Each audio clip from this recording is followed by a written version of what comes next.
अस्सलाम वालेकुम दोस्तों। एक दफा का जिक्र है, एक जोड़ा था जो मोहब्बत की लाजवाल मिसाल था।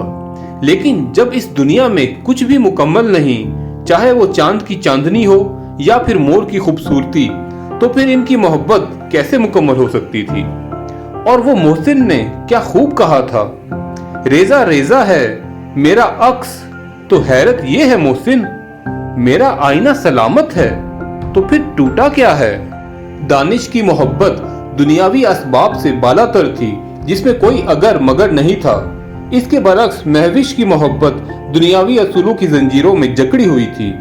इनकी मोहब्बत में नामुकम्मल ये था कि महविश इस दुनिया की रंगीनियां देखने से महरूम थी, यानी कि वो नाबीना थी। लेकिन दानिश ने कभी इसको अपने ऊपर बोझ नहीं समझा, बल्कि हमेशा इसकी आंखें बना रहा। इसके बरक्स महविश की ये जिद थी कि हमारे बीच की ये दूरियां सिर्फ तब ही दूर हो सकेंगी जब मैं देखने के काबिल हो जाऊं, यानी मैं तब तक तुमसे शादी नहीं करूंगी जब तक मेरी बेनाई वापस ना आ जाए। मैं तुम्हारे ऊपर बोझ नहीं बनना चाहती। वक्त ऐसे ही गुजरता रहा और दानिश की मोहब्बत महविश के लिए बढ़ती रही। आखिरकार एक दिन महविश खुशी खुशी दानिश को ये खबर देने आई कि मुबारक हो, मेरी बिनाई वापस आ गई। किसी अल्लाह के बंदे ने अपनी आंखें मुझे अतिया कर दी। लेकिन वो ये देख के हैरान रह गई कि दानिश भी आंखों की नेमत से महरूम था, यानी कि वो भी नहीं देख सकता था। बस उसने कभी महविश को ये जाहिर नहीं होने दिया। महविश को इस बात पर बहुत गुस्सा आया कि दानिश ने उससे झूठ क्यों बोला।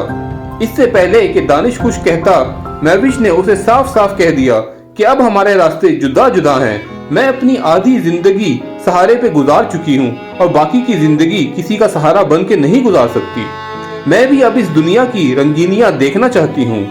और वो ये कह के पलटी तो दानिश ने उसे रोका और कहा कि मैंने तुमसे कोई झूठ नहीं बोला था, लेकिन मैं तुम्हारे सामने कोई सफाई भी पेश नहीं करूंगा, क्योंकि कभी कभी जिंदगी हमें ऐसे दोराहे पे ला खड़ा कर देती है कि हमारे पास कहने को कुछ नहीं होता।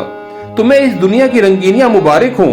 बस जाते जाते सिर्फ इतना कहूंगा कि मेरी आंखों का ख्याल रखना।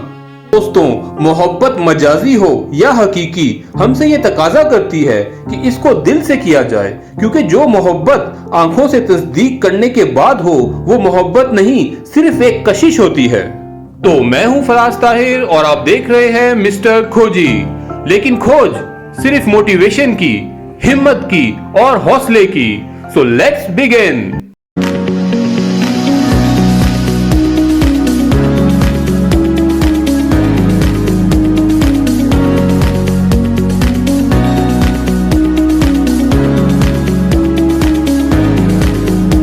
माना किताबों की अहमियत है जिंदगी में, लेकिन सबक वही याद रहता है जो वक्त और लोग सिखाते हैं। सोच कैसी है, ईमान कैसा है, अल्फाज बता देते हैं कि इंसान कैसा है।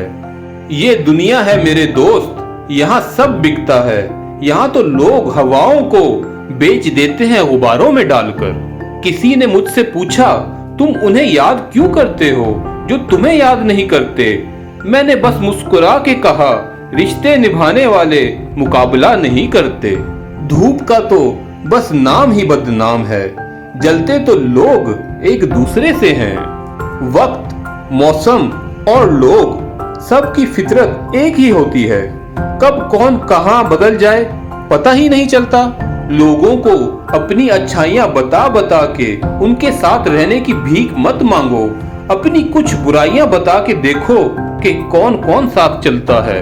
अगर इंसान अपनी उंगलियों का इस्तेमाल अपनी ही गलतियों को गिनने के लिए कर ले तो दूसरों पे उंगली उठाने का वक्त ही ना मिले। वो किताबों में लिखा था ही नहीं जो पढ़ाया सबक जमाने ने। ये दुनिया भी अजीब है, जब चलना नहीं सीखा था तो कोई गिरने नहीं देता था, और जब से चलना सीखा है तो कदम कदम पर लोग गिराना चाहते हैं। इंसान समझदार तब नहीं होता जब वो बड़ी बड़ी बातें करने लगे, बल्कि समझदार तब होता है जब वो छोटी छोटी बातों को समझने लगे। अगर पेंसिल बन के किसी के लिए खुशियां नहीं लिख सकते तो रबड़ बन के किसी के गम तो मिटा दो। और आखिर में क्या खूब तेरी खुदाई है, मोहब्बत आप सिखा के भिजवाई है। ہم اس دنیا میں دل لگائیں کیسے، دل پہ پہلے سے تیری مہر لگ کے آئی ہے۔ کسی کو محبوب ملا، صنم ملا، دنیا کی چاہتیں ملی، مجھے تو ملا، کیا رشک کروں، کیا قسمت میں نے پائی ہے۔ تو امید ہے دوستو آپ کو ویڈیو پسند آئی ہوگی۔ اپنا بہت خیال اور دعاؤں میں یاد رکھیں۔ اللہ حافظ۔